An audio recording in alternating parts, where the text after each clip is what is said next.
Salut! Aujourd'hui, modification d'un petit avion qu'on peut trouver chez Action, AliExpress ou encore Amazon pour moins de 2 euros.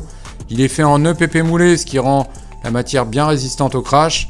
Il fait environ 50 grammes pour 50 cm d'envergure. C'est un jouet destiné principalement aux enfants pour le lancer main. Je vais essayer d'en faire un petit avion FPV vraiment format réduit et poids léger. Et j'aimerais qu'il garde de bonnes caractéristiques de vol pour passer dans des endroits exigus. Donc j'aimerais qu'il soit rapide, maniable, précis. Première chose, je vais tracer une ligne droite au niveau du bord de fuite de mes ailes pour pouvoir y rajouter par la suite et créer des ailerons. Ce qui va permettre en même temps d'augmenter la surface à l'air. L'aile est très souple, donc je vais la rigidifier avec un plat carbone d'1 mm d'épaisseur par 3 mm de hauteur.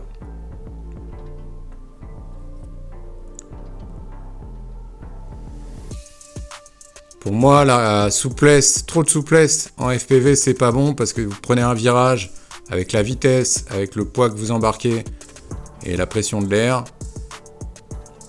Vous risquez d'avoir du mal à maîtriser vos trajectoires et à contrôler votre avion.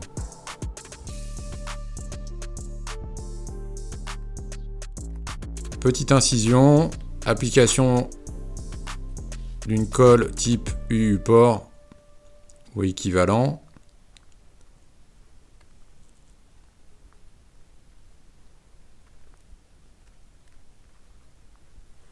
Et après séchage, on se rend compte que l'aile supporte beaucoup plus de pression et beaucoup plus de poids sans avoir été trop alourdie au passage.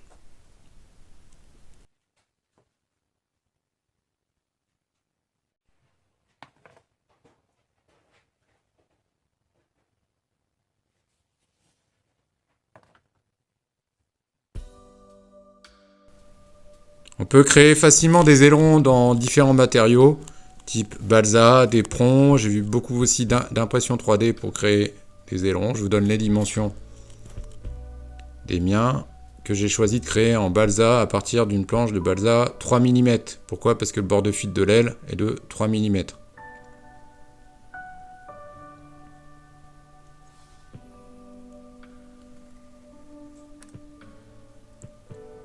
Même chose pour la profondeur.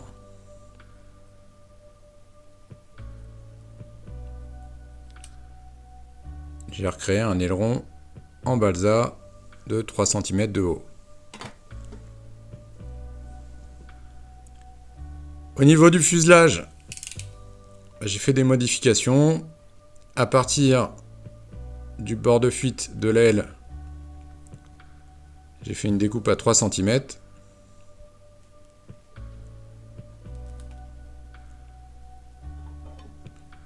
Et à partir du bord d'attaque de la profondeur, j'ai fait une découpe à 2 cm.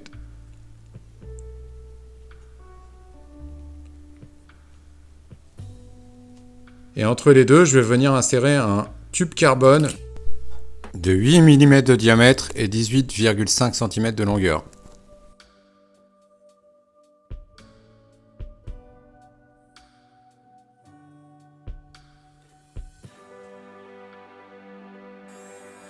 Pour rendre mon avion démontable, j'ai découpé un morceau de tube carbone de 10 mm de diamètre externe, 8 mm de diamètre interne, un morceau de 3 cm que je suis venu coller à l'arrière de mon fuselage,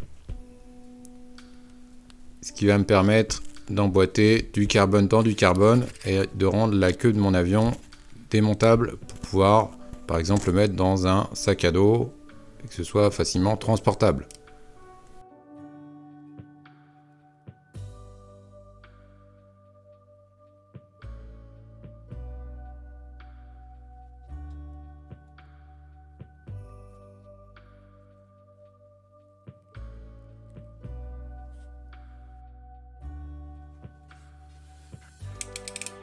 Deux petites incisions dans l'aileron de profondeur pour pouvoir articuler correctement notre profondeur du haut vers le bas.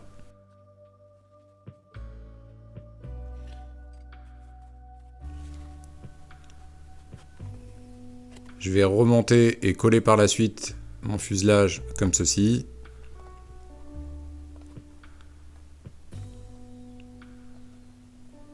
Je viendrai donc insérer mon tube carbone.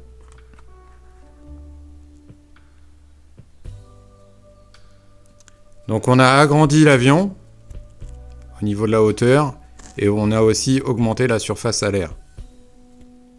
Ce qui va permettre théoriquement d'embarquer un petit peu plus de poids. Je vise les 150 grammes en ordre de vol, FPV compris.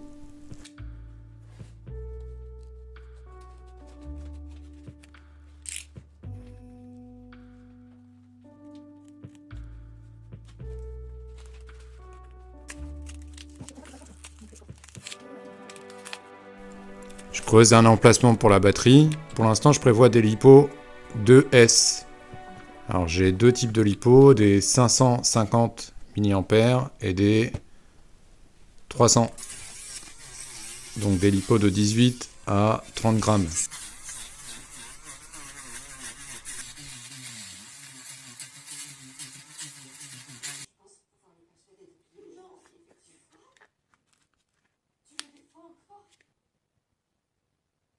Cerveau 5 grammes, je vous mettrai le lien en description, ils sont très bien.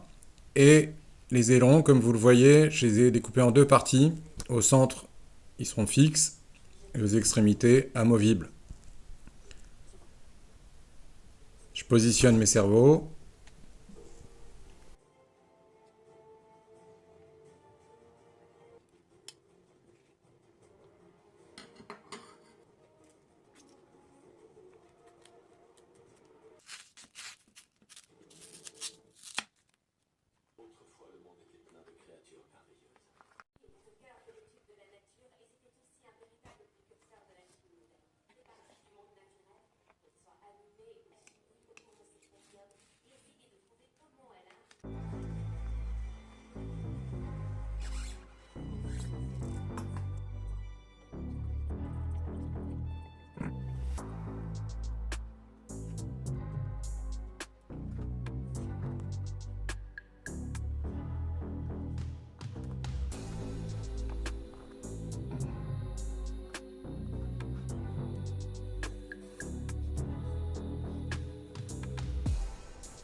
Moteur 1504, très léger, 9 grammes.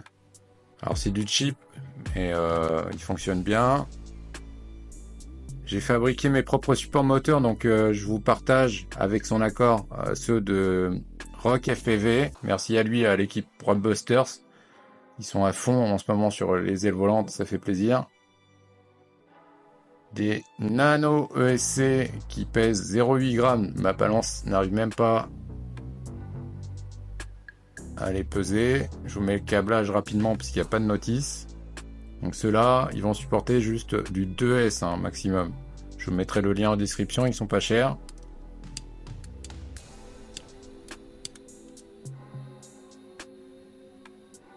Pas de FC pour moi, donc je vous mets le câblage en Y avec le petit schéma. Merci encore à Perium. Je passe par un UBEC pour alimenter le récepteur. Câblage en Y pour la voie moteur et pour l'alimentation.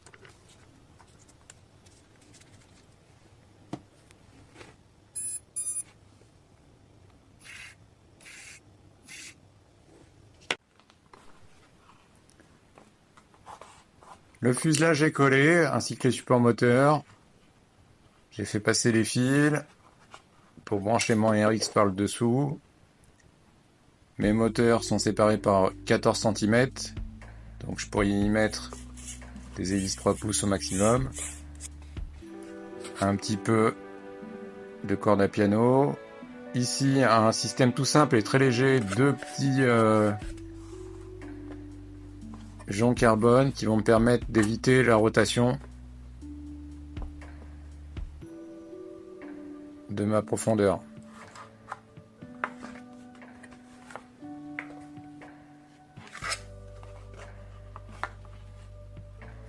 Je vais implanter mon cerveau de profondeur.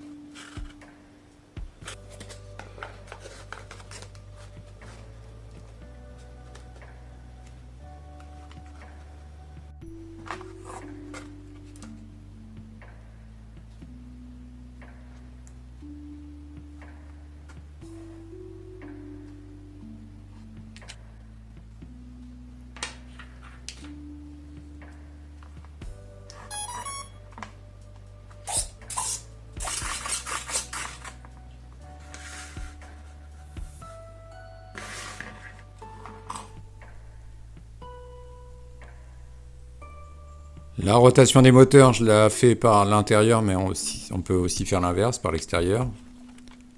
L'avion est complètement démontable et transportable dans un sac, donc ça c'est cool.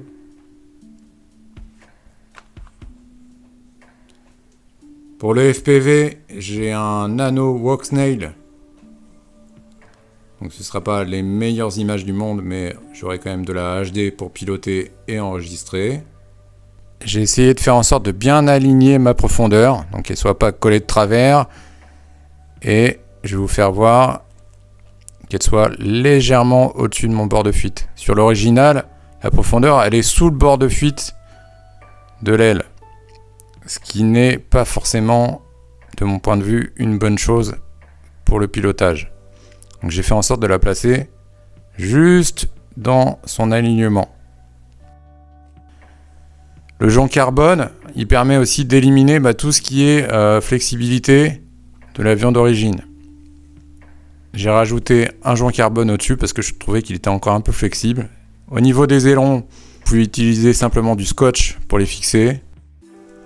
C'est un peu la loterie au niveau des finitions, donc essayez de regarder si vous pouvez.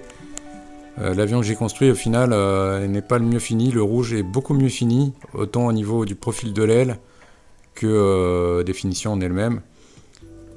Donc ce sera le prochain sur lequel je travaillerai. Mais bon, pour 2 €, on ne prend pas un gros risque.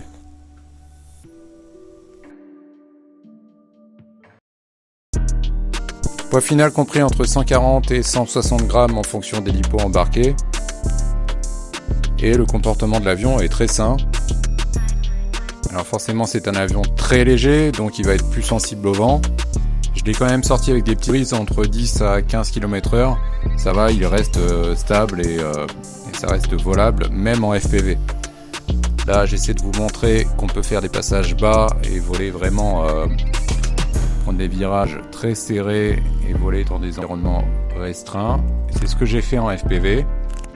Alors je vous fais une petite démonstration au-dessus d'un parc de jeux qui est, je le précise, déserté et j'ai l'accord pour y voler. Donc ne m'insultez pas dans les commentaires, c'est pas nécessaire. Gardez à l'esprit que le risque zéro n'existe pas, donc évitez de voler des voitures, de voler au-dessus des gens, même avec ce type d'avion qui paraît plus proche du jouet que l'avion radio commandé. Voilà, je vous souhaite de bons vols, j'espère que la vidéo vous aura plu. Je vous remercie pour l'avoir regardé et je vous dis à bientôt.